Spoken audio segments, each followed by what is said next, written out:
The fire is popping low tonight, and the snow out past the trees sits near 3 feet deep, blue in the dark and quiet as a held breath. I have got a pot of clear water on the coals, steam rising off it in a thin curl, and the wind is walking through the black spruce like something looking for a way in. My hands are cracked at the knuckles and stinging from the cold, and the pot is near to boiling. And by every rule I was ever handed, this ought to feel like safety. The dark is leaning against my shoulders like a big animal settling in for the night. That water is clean, and the fire is hot, and still something in my gut is telling me I am not as safe as I look. And here is the thing that has been gnawing at me all these years, the thing I keep coming back to when the cold gets long.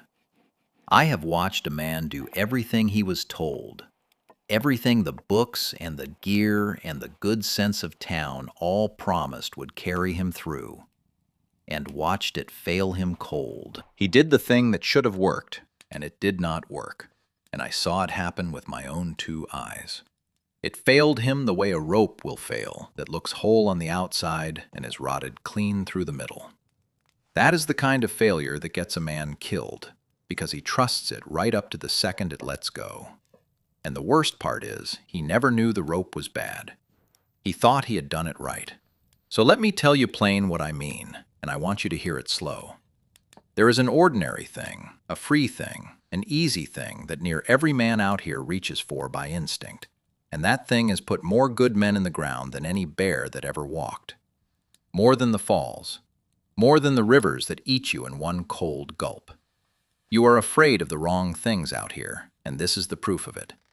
I know how backward that sounds, so stay with me. This thing I am talking about will not fill you the way you believe it fills you, and it will not warm you the way you swear it warms you, and it will not hold you through a long, hard night the way you are counting on it to hold you. It will do one thing only. It will make you feel fed. And that feeling is a lie, a betrayal dressed up as a friend, a promise made to your belly that your body cannot keep. It is a hand on your shoulder telling you to rest easy while the floor goes out from under you. That is the cruelest kind of danger there is, the kind that comes smiling. Nobody teaches this anymore, and that is the part that ought to trouble you. Nobody sits a young man down and warns him.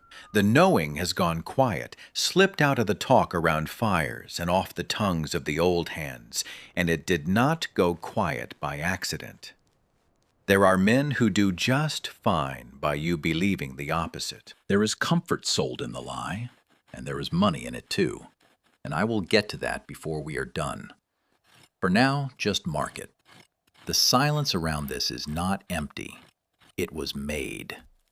Now the fix for this, the thing that sets it right, costs you nothing at all, not 1 cent. It is already in your hands most days, and you throw it away without a second thought. You scrape it off into the dirt. You pitch it into the bushes. You pour it out onto the snow and watch it freeze and think nothing of it, thinking you have kept the good part and shed the waste. You have got it exactly backward. The part you are throwing away is the part that saves your life, and the part you are keeping is the part that is quietly killing you. I will name it in a while, but not yet. Keep listening, because once you see this, you will never look at a full plate of meat the same way again. It will change how you look at your own hunger. Now let me tell you who I am, so you know these are not notions I read somewhere warm. I have run a trapline through country where the nearest living soul was 2 full days' walk away, with a frozen river between us that you could not always trust to hold. I have wintered alone in the cabin, no bigger than a good horse stall, with the cold pressing on the door like it wanted in for supper. I have gone whole strings of days catching nothing, checking empty sets in a gray light with my stomach folded up on itself. I have skinned marten with fingers I could not feel, and I have eaten what I caught and been grateful for it, and still gone to bed wrong somehow. I have laid awake doing the arithmetic of how much food stood between me and the spring. This kind of knowing does not stick from a page. It sticks by needing it, badly, in your own body, on your own bad night. A man forgets what he only read. He does not forget what nearly took him. That is the only teacher the country respects. And the men who taught me, they did not get it from books either. They got it the hard way, the only way it ever travels true. They learned it standing over friends they had to bury in ground too frozen to dig proper. They learned it from partners who went into the country strong and came out on a sled, or did not come out at all. Every rule they gave me had a name attached to it once, a man who paid for it.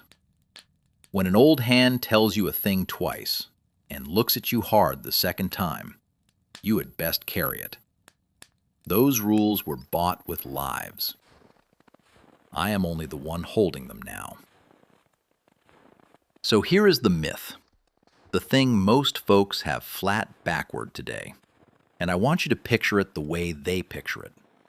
You take a man dropped into good country with a rifle and some skill, and you ask him what safety looks like, and he will paint you the same picture every time. A meat pole hung heavy with game, rabbits and lean deer stacked up, red meat and plenty of it, more than he can eat in a week. He looks at that pole and he feels rich. He feels saved. He thinks the hard part is behind him now, thinks the country has finally opened its hand to him. He will eat that lean meat 3 times a day and feel like a king doing it. Feel his belly go full and his mind go easy. That fat pile of red meat looks like life itself hanging there in the cold. It looks like the whole answer. And that is exactly the trap. Because a man can stand under a full meat pole and starve to death. Hold on to this next part, because it is the whole spine of everything I am going to tell you. I need you to carry it in the back of your mind the whole way through. Here it is, one line, and it sounds like madness. A man can eat until his belly is tight and aching full. Eat good, clean, fresh meat 3 and 4 times a day. Eat more than he ever ate in town, and still starve to death while he does it. His belly full the whole time. His meat pole heavy the whole time. Starving anyway, and getting weaker by the day, and not one bit able to understand why. I am going to show you exactly how that happens, the machinery of it, step by step, but not yet. Keep it in the back of your mind, that full man starving, and hold it there. The danger comes from 2 things meeting, the way most real danger does. It is the season and the animal coming together at the worst possible time. Because come late winter, when the cold has had its long hold on the land, the animals have burned through everything they laid on in the fall. That deer that was slick with fat come autumn is a rack of bones and lean red muscle by the thin end of winter. The country strips them the same as it strips you. There is no fat left on anything that walks. Not on the deer, not on the rabbit, not on you. Late winter is the killing time, and it earns that name honest. It is the time when the country stops pretending to be kind. It is the time when what you do not know reaches out and takes hold of you. The wind changes in the killing time. It goes from cold that bites to cold that means it. And into that season, a hungry man walks with his rifle, thinking meat is meat, thinking a full belly is a full belly. He does not know the game has changed under him. He does not know the food that would have saved him in October has quietly turned into something that will kill him in March, without changing its look one bit. Same animal, same red meat, different season, And that difference is everything. That is where the trap is laid, right there in the turning of the year. And the man walks straight into it, doing the most natural thing a hungry man can do. Now think on the cruel logic of it, because this is what makes it so deadly. The easiest thing to get is the lean meat. The most plentiful thing is the lean meat. In the killing time, the lean meat is near about all there is, hanging on every animal, easy to shoot and easy to butcher and easy to cook. So the desperate man, the hungry man, the man doing everything right by his own lights, reaches for exactly the thing that is most available. And it feels like survival. It feels like winning. He fills his belly, and he feels the ache ease. And he thinks he has beaten the country one more day. That is the horror of it. The doing feels correct in every way a man can judge such a thing. His body says eat, and there is food, and he eats. And the food goes down, and his belly says thank you. And every single time he does it, he digs the hole a little deeper. Every meal that feels like it is saving him is spending him down. He is eating his way toward the grave with a full plate in front of him. And the fuller he gets, the faster he goes. The country set the bait so it tastes exactly like rescue. A man cannot outguess a trap that uses his own good sense against him. He would need to know a thing his body is begging him to ignore. Now here is where most folks go wrong, so lean in close, because if this next piece does not land, nothing else I tell you will keep you alive. Most men believe three things, and they believe them bone deep. They believe meat is meat. They believe a full belly means a fed body.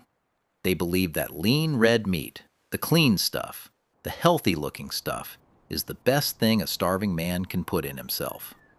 All three of those are dead wrong in the killing time, and the wrongness of them is what fills the graves.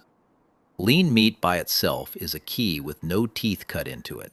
You can put it in the lock all day long and turn it till your hand bleeds and the door will never open. It looks like a key. It has the shape of a key.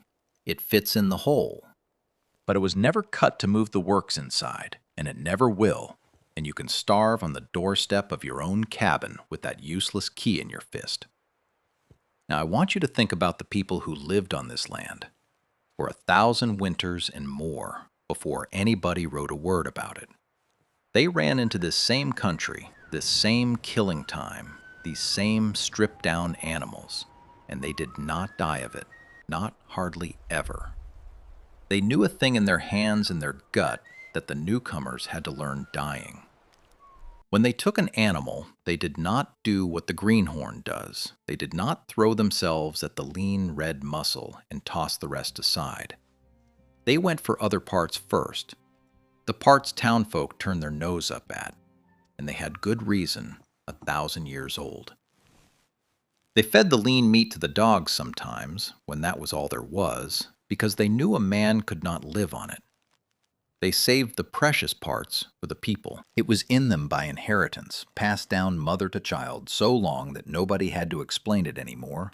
It was just the right way, and everybody knew it. The ones who died in this country, the ones this killing time actually took, were near always the newcomers. And here is the bitter part. The newcomers watched the old people and copied them wrong. They copied the doing and skipped the knowing. They saw them eat meat and thought, meat, simple as that, and never saw the careful choosing underneath, never saw which parts went where and why. They took the surface and left the wisdom lying in the snow. A man can watch a thing done right his whole life and still die of not understanding it. I am going to hand you the fix now, the same way it was handed to me, in layers, one at a time, because that is how it was meant to travel. If I dumped it all on you at once, it would land light. It would sound like a tip. And this is no tip. This is the difference between coming out in the spring and not. So take it in order and let each piece settle before the next one comes. Layer 1 is going to turn your whole head around, so brace for it. The thing you were chasing is not the thing that saves you.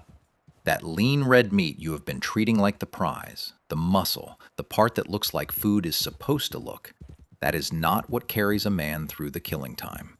What carries you is the fat. Fat is the fuel and lean is the lie. Say that over to yourself. Fat is the fuel and lean is the lie. The pale, soft stuff you have been cutting away and dropping in the snow because it looked like waste. That stuff is the actual life in the animal. The red part you were proud of is near empty. In the deep cold, your body burns fat the way that fire in front of me burns pitch, hot and long and steady. Lean meat is kindling that flares and dies. You cannot heat a cabin on kindling, and you cannot heat a man on lean meat. And the country will teach you that lesson only once. Now layer 2. And this one comes with a little curl of disgust in most folks. And I want you to notice that disgust, because it is doing you harm. The parts that will actually keep you alive are the parts modern people have been taught to find nasty. The organs. The liver, dark and rich and heavy in the hand. The kidneys, the heart, the marrow hid deep in the bones. The fat packed in around the guts. The soft parts, the inside parts. The parts a town man makes a face at and throws to the dogs, or buries so he does not have to look at them. That face he makes, that little turn of the stomach, that is the most expensive feeling he owns, and he does not even know it. Because that disgust is exactly why the treasure is still lying there untouched. Everybody feels it, so nobody takes it. So it sits there in every animal, the richest food in the whole country, ignored. The old people ate those parts first and best and gave them to the ones they loved most. The organs of an animal hold near everything the lean meat lacks.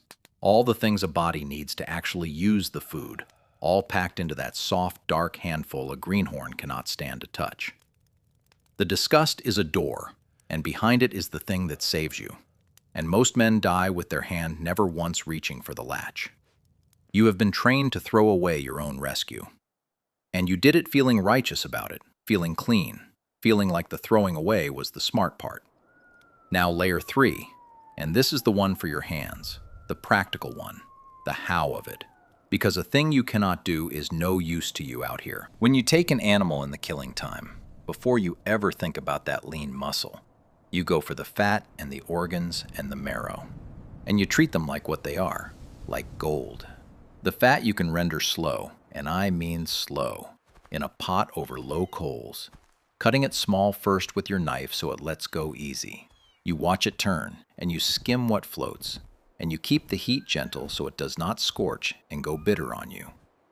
And there is a moment in that pot you will come to love, when a film of bright, clean gold rises and spreads and pools across the top, shining in the firelight like something holy.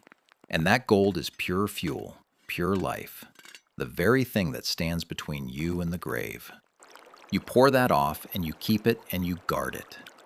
The bones you crack open with the back of your hatchet or a good rock, and you dig out the marrow, that soft, rich core, and you eat it or you drop it in your broth. The liver you can eat near raw and fresh if you must, and the old hands often did, out in the cold with the animals still steaming.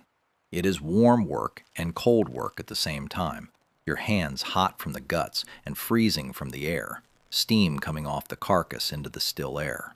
And understand this is not some clever new trick I am selling you. Our own ancient kin were cracking bones for marrow and eating the fat and the organs first, further back than you can rightly picture, further back than any story goes, long before a single soul scratched a word into anything. This is the oldest eating there is. The lean meat fashion is the strange new thing. We got it backward inside a few short generations, and the forgetting near killed us. Now layer 4. And this one is going to sound like madness at first, like I have lost my sense. But stay with me because it clicks hard once it lands. When there is no fat to be had, when the animals are stripped bare and all you have got is lean, the answer is to eat less of the meat, not more. Eat less, not more. I know every part of you fights that. Your belly is empty and howling, and I am telling you to eat less of the only food in front of you. And it feels like I am telling you to lie down and die. But it is the opposite. Because the lean meat, taken alone in great heaps, actually works against you, drives your body harder into the very hole you are trying to climb out of. A little lean meat your body can manage. A great pile of it, with no fat alongside, becomes a poison of a slow and quiet kind. So when the fat runs out, you go careful. You stretch what little fat and marrow you have, and you do not gorge on the lean, thinking volume will save you. Volume is what kills you. Eat less, not more. The hungry man cannot hardly hear it, but it is true. Now circle back to what I told you to hold on to. That full man starving with his belly tight. Here is exactly how it works in the plain language of the body. When you flood a body with lean meat and nothing else, the works inside can only handle so much of it at a time, and there is a ceiling, a hard, low ceiling the body simply cannot push past, no matter how much you shovel in. Past that ceiling, the leftover has to go somewhere, and it turns into a kind of waste, and that waste backs up into the blood where it was never meant to sit, and it turns the blood sour and foul and heavy. The body starts working itself ragged, just trying to clear the mess, and it needs water to do it. More water than you have got. So it pulls water out of you, and you go dry and sick on top of everything else. And all the while, you are still not getting fuel, because lean meat has near none to give. So the body does the only thing left to it. It starts to eat itself. It burns its own last stores. And when those are gone, it starts in on its own muscle, taking you apart from the inside to keep you standing one more hour. You get weaker with every full meal. You get sicker the more you eat. And that is the paradox laid flat and plain. The food is killing you, and the more of it you eat, the faster it kills. That clawing, bottomless, frantic feeling the old accounts all describe. That endless hunger no meal could touch. Men eating and never once feeling right. That is not greed. It is not weakness of the will. Those were not soft men. Those were the hardest men this country ever saw. That feeling is the body screaming one single word up through the belly and the bones, over and over, louder every day. The word is fat. The body knows exactly what it is missing, and it is begging for it in the only voice it has. It is not asking for more food. It is asking for the right food, and there is none. So the asking never stops. That frantic, empty feeling is a body pleading for the one thing the killing time has taken away. It is the truest hunger there is, and it cannot be answered with lean meat, no matter how much a man chokes down. And here is the cruelest turn of the whole thing. The very season you need the fat the most is the exact season there is none to be found. In the deep cold, your body is crying out for fat, burning through what it has faster than any other time of year, needing it desperate to make heat against a country trying to freeze you solid. And that is precisely when every animal on the land has burned off its own fat to survive, leaving nothing but the lean. You need it most when it is gone. The country takes the one thing you cannot do without at the one time you cannot do without it. That is the country putting you to the test, cold and deliberate, seeing whether you know the difference between food and fuel. Most men do not, and the country does not grade on a curve. So why did nobody tell you this? It is nothing so dark as a plot, nothing anybody schemed up in a back room. It is quieter and sadder than that, and it comes down to money and to time. A piece of survival knowing only stays alive as long as folks actually need it to stay alive. As long as men were going into the killing country every winter with their lives riding on knowing the difference between fat and lean, the knowing stayed sharp and got passed hand to hand. But the day came in most every valley when it stopped being needed. There was a day the road pushed up into the valley. There was a day the store opened its doors down at the crossing. There was a day a man could walk in with a few coins and walk out with lard in a tub and bacon wrapped in paper, and not one soul had to render a thing, or crack a bone, or remember which part of the animal held the life. And the day a man can buy the thing instead of making it is the day the knowing starts to die. It does not die loud. It dies quiet, one old hand at a time, taking it into the ground, because the young ones never asked, because they never had to ask. The road did not mean to kill the wisdom. It just made it look useless. And useless things get set down and forgotten. And then something worse happened. And this is the part that ought to make you sit up straight. The trade took that old truth and turned it clean upside down and sold it right back to you. For 10,000 winters, fat was the prize, the thing you fought for, the life of the animal. And the trade looked at fat and found there was no easy money in telling a man to render tallow and eat marrow. So they stamped a word on the opposite and sold you that instead.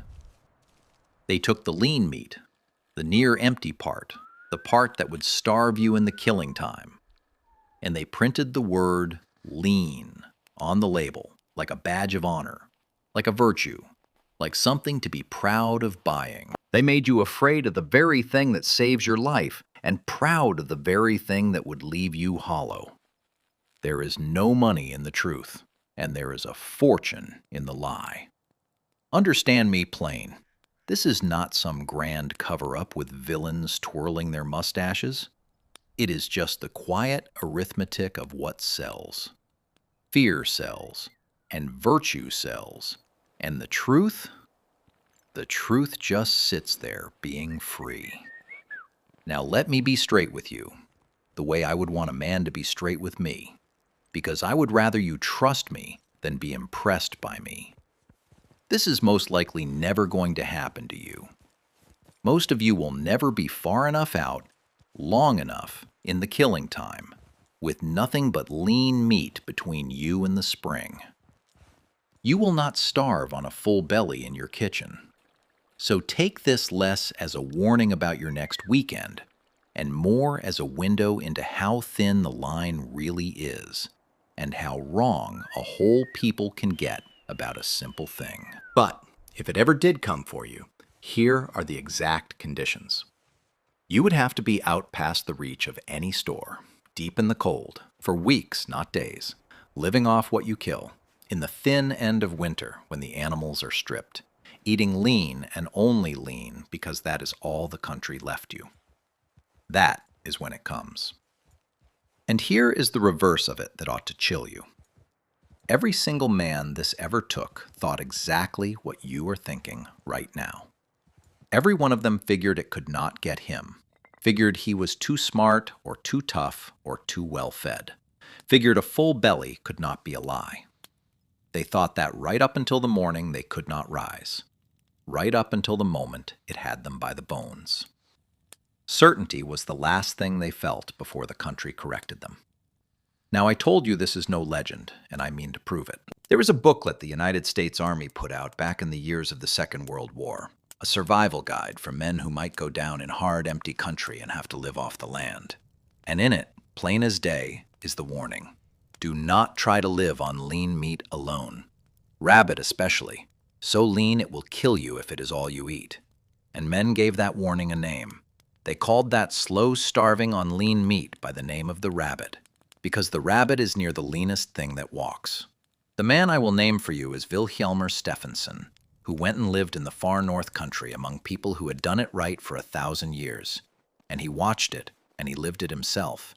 And he wrote down plain that a man fed nothing but lean meat sickens inside about a week, goes weak and ill and desperate, and that giving him fat sets him right again fast, near miraculous fast. There is an account of exactly that, of the sickness coming on hard from lean meat alone, and the fat brought in, and the man mending almost as soon as the fat passed his lips.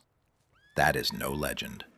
That happened, watched by careful eyes, written down while it was fresh. So carry these 5 things out of here in your head, and let them be simple enough to hold. When you take an animal in the cold, go for the fat and the organs first, and treat the lean as the leftover. Never throw away the fat, not the soft stuff around the guts, not the marrow in the bones, because that is the fuel that keeps you warm and alive. Eat the liver and the heart and the kidneys, and get past the disgust, because those parts hold the life the muscle lacks. If all you have got is lean meat and no fat at all, eat less of it, not more, and hunt for fat like your life depends on it, because it does. And never, ever let a full belly convince you that you are fed, because in the killing time, your belly is the biggest liar you carry. Here is the real lesson, though. The one bigger than fat and lean and rabbits, the one worth more than all the rest. Those men did not die because the country was cruel. The country was never cruel. The country was only ever just the country, cold and honest and caring nothing for you either way, the same as it has always been. They died because they were certain that meat was meat, certain that a full belly told the truth, certain they had the country figured when they had only figured the easy half of it. And the country has a way with certain men. The wilderness never kills the humble man half as fast as it kills the sure one, because the humble man keeps asking questions and the sure man stops. So here is the whole of it, small enough to carry in your shirt pocket and free as the snow on the ground. Fat is the fuel, lean is the lie, and a full belly is no proof of a fed body. That is it. That is the thing men died learning. This knowing near went into the ground with the old hands who paid for it. Near got buried under the road and the store and the word on the label, and I will not stand by and watch it go. Now let me ask you something, and think on it honest before you answer. What did your own grandparents or your old people know how to do with an animal that you never learned? Some part they saved, some way they cooked it, something they never wasted that you would waste without a thought. Tell me, because that knowing is worth saving too. And before I let you go, hold this for next time. One more thing that sounds backward till it clicks.